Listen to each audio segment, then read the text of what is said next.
Another session, another roundtable discussion, and this time about mechanical circulatory support. I'm Mohammed Al-Awami from Saudi Arabia, and here with me, a great colleague and a friend, Dr. Hani Abdelhadi, also from Saudi Arabia. And we'll be talking about mechanical circulatory support.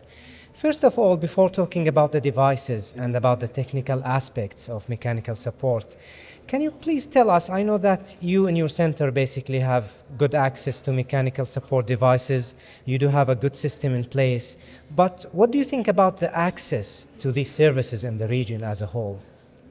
I think there's two things when it comes to mechanical support. First of all, it's not cheap.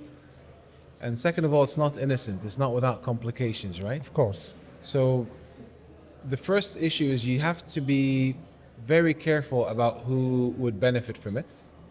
And then you have to be very careful about how you'd manage the complications. So that setup needs to be in place. So you need to have a protocol. When do you escalate? When do you de-escalate? Who needs it? Who doesn't need it? And then you have to have a team to deal with the complications that may or may not come with it.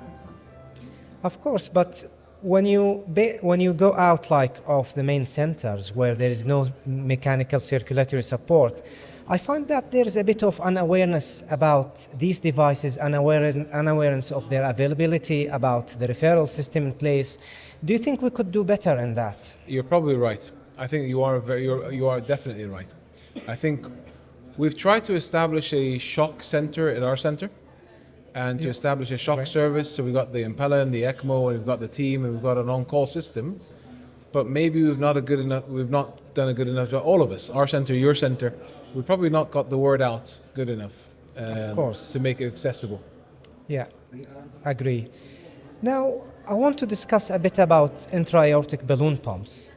Now, where do you see the use of intra-aortic balloon pump in this day and age? Has it become obsolete? Is there still some evidence or some use of it? In my personal practice, I almost never use it now. It doesn't mean it's obsolete. It doesn't mean that there's no evidence. It's just that I have access to something probably superior. Our surgeons still use it. We still use it with ECMO because ECPella is very expensive and you've already spent a lot of money on the ECMO. And there is still a role in, for example, VSDs post-MI that need to go to surgery. So there's always going to be a role for balloon pumps. I don't use them in planned chip cases. I don't think them very useful, and I don't use them in my shock patients. So acute MI with cardiac shock, I don't really see a big enough role for them. Yeah, fair enough. Because you do have access to better devices, more complex devices. But let's say, for example, in centers where they don't have access, yes, it does not change or does not have any mortality benefit, but probably it may support the hemodynamics, making the procedure like safer in a way, just like what it was shown in the BSIS-1 trial. But probably, as you mentioned, basically, in many centers where there is a lot of more sophisticated devices, I see the use of intra-aortic balloon pump is becoming basically less and less. So you've touched on the point. Who should do very complex high-risk cases? Because there's chip and shock. In shock, you've got a shock patient, you have to deal with it, regardless of what you've got available. But if you're planning a very high-risk chip case, should you do it when you don't have the facility to deal with the hemodynamics? That's a good point. I'm not one to preach. Yeah, I think basically the short answer for me will be no. If there is a chip case that needs better hemodynamic support, then probably it should be done at a center where it's fully equipped in dealing with these situations and complications as well. So, you're a senior operator. You can do a chip case. We can put you anywhere in the world, and you can probably operate from a coronary perspective at the same level. But you are not a mountain on your own, and you're not an island. You have people around you. Of course. Good techs, good hemodynamic support, a good cardiac anesthetist, which I have with me for every very high-risk case. You're going to have your perfusionist to do all your, whether they're operating the Impella or the ECMO. So a good operator on his own is not enough. You have to be in the right setup to do this case. Of course. Now that takes us to the other devices, the more sophisticated devices, the microaxial pumps, i.e. Impella and similar devices. And you're an expert in using Impella devices. Now, we do have lately just the danger shock trial, basically where it showed mortality benefit in patients who have shock, basically, who present with shock, MI and shock.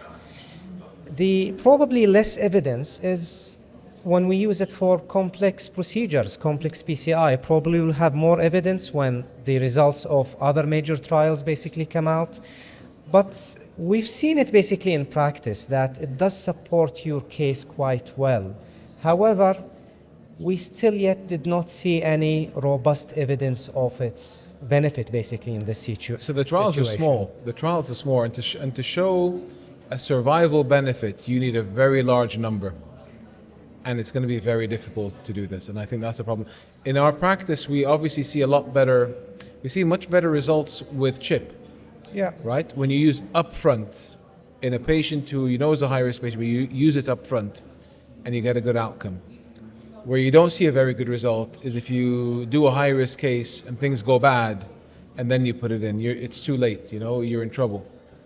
In shock, it's a bit different. I mean, in shock, we still don't know, I still don't know, who I should or shouldn't all the time. So, I do hemodynamics for all of my shock patients. Right heart cath, EDP, cardiac power output, PAPI and everything, right? Yeah, and that's a good point, basically. So now that I do that, if the PAPI's down and the RV's in trouble, I know not to put it in, right? That stops me from putting it in. You need RV support, you might be in trouble. We don't have RP in Saudi Arabia. Yeah. Right? Some places do. True. So that's one thing. And there are times where the patient's shocked and the blood pressure's on the low side, but the EDP is okay, and the cardiac power output is okay. You don't need to spend a lot of money where you could just use inotropes and fluids. Of course. And so, I've become very rational in how I use it now, and I almost always will do hemodynamics before I put it in. It's not cheap, it's expensive, and also it's not without complications. Large bore access, I've got a real complex from large bore access. You really have to justify it before you put it in. Definitely. And that's basically, you touched an important point, is patient selection. Patient selection, I think, is key basically in terms of getting the most benefit out of these devices. And I think the more that we get experience with these devices and the better basically device profile, we might see less complications, and that would improve the success rates of these devices. Exactly. And I tell you what I'd really like to become more comfortable in knowing. I'd like to know better when it's futile. Does that make sense? Because some cases of shock, the mortality risk is so high. Whatever you do, you're unlikely to survive. And we take this with a pinch, and we know this. And even when we put the impel out, thinking that they may survive, they may or may not. And some people you don't assume will and do. Some people you think they will and they don't. But I'd really like to know when it's futile.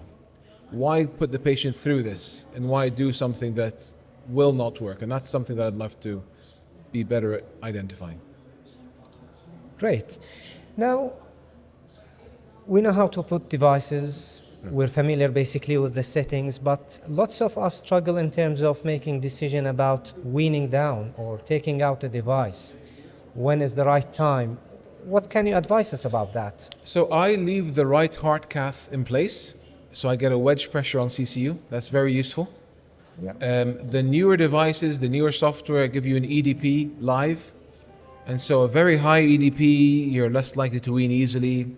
As the EDP drops, you're doing better. The right heart cath is so useful. Sometimes the pump is so good that you don't realize the patient's CVP is very low, and you have to give him fluids. It's very counterintuitive, right? But you have to give him fluids. So if I'm finding that the EDP is low, that the right heart cath and the wedge pressure isn't too bad, I can be very fast at weaning. And that's one thing. The other thing is sometimes you're forced to wean before you want to, because of the hemolysis, right, and the bleeding. Of course. And sometimes you get this whole suction effect where your placement is perfect, you know where you are, your placement signal is fine, but you need to tone down the speed just so that you don't have the hemolysis. How about in situations where you're encountered with limb ischemia? Limb ischemia, of course, is a dreadful complication with these large bore devices.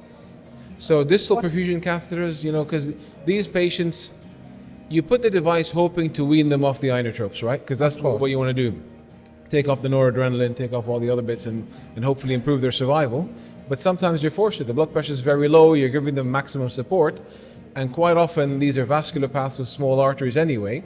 So a distal perfusion catheter can be very useful, but it's easier said than done sometimes, right? Of course, yeah. Trying to put in a It's distal quite perfusion challenging. catheter in somebody with severe peripheral vascular disease or with really bad spasm from noradrenaline is very, very challenging. And having to connect femoral to femoral, I mean, probably it's easy theoretically, but in practice, Yeah. it's more dreadful than Yeah. what we probably think. And sometimes you take it out earlier than you want to take it out, and it is what it is. You have to deal with it. But you try to leave it in as long as you can, but not too long, because you can't stay more than 3 days or so. Of course. Thank you so much, Dr. Abdelhadi. That was very insightful, as always. Pleasure. And thank you for your attention. And that comes to an end of this great GIS session from Dubai.